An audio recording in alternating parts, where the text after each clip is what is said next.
Hey guys, today I'm going to show you how to make small clock on your iPhone iOS 27. Simply open settings, general, software update. Update your iOS 27. I'm already updated my iOS 27. Just close this. As you can see, my home screen, this clock is bigger. Just long press this clock, showing it to this pop-up. Select. Now make it to small clock. If you want to make it your lock screen clock is small, long press to customize. Okay. Select your clock and follow this corner.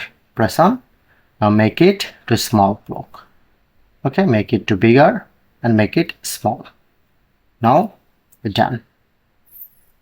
Now my home screen, my lock screen clock is small and home screen clock is small.